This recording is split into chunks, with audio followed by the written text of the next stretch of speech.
ডাঁটা শাকের এই যে মোটা মোটা গোড়াইগুলো আছে না, যেগুলো শক্তগুলোতে আমি নিই নাই, আগাগুলা নিছি নরম নরম, এগুলা লাগাইলে অনেক সময় হয়ে যায়। হ্যাঁ, আমি একবার লাগাইছি, হয়ে গেছে। বৃষ্টি হয়ে একদম এত বৃষ্টি হয়েছে, পুকুর পাড়টা ডুবে গেছে।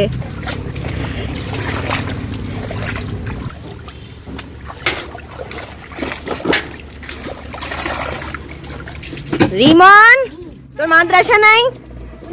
মাদ্রাসা যাস নাই? বোতল এটা এরকম লাল কেন?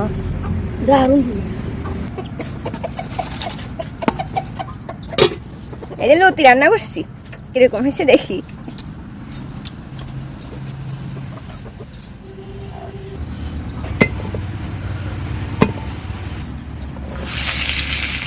রিমনকে দেখছেন না? রিমন আসছে না, কেন আসছে জানেন? বোতল একটা ফুরাইছেন না?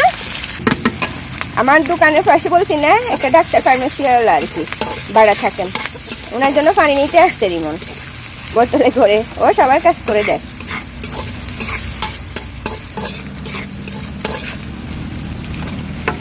চিংড়ি মাছ ছাড়া মনে হয় যেন তরকারি রান্নাই করা যায় না।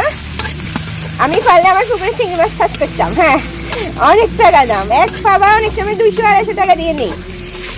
আর অবশ্যই আমার পুকুরে চিংড়ি মাছ আছে। হ্যাঁ, ওই যে ছোট ছোটগুলা হাঁস নামে, তো এই হাঁস হচ্ছে ছোট মাছ, চিংড়ি মাছ এগুলো সব খাই ফেলা, যার জন্য এই বছর আমি চিংড়ি মাছ কম পাইতেছি। দেখা যাক, পানি কমতে কমতে পুকুরে চিংড়ি মাছ আবার ভালো তরকারি রান্না করলে মজা হয়।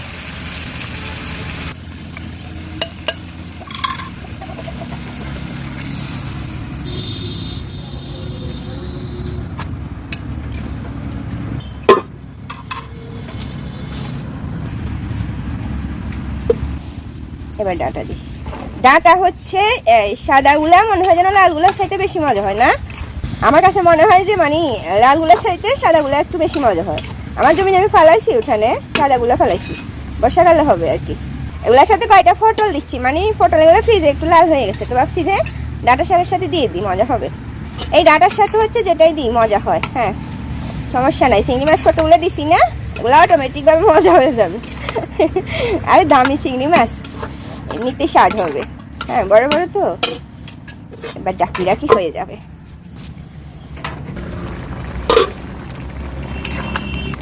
ডাঁটা শাক রান্না করলে হচ্ছে এগুলো বরকত কমে যায় না ডাঁটা, কিন্তু আপনার খাইতে মজা লাগে। কালার টালার একদম সুন্দর আসছে না? লবণ দেখি।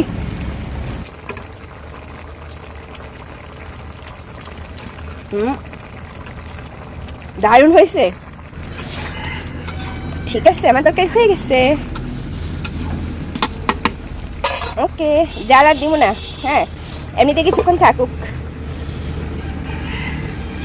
ওকে, ভালো থাকবেন সবাই, আল্লাহ হাফেজ।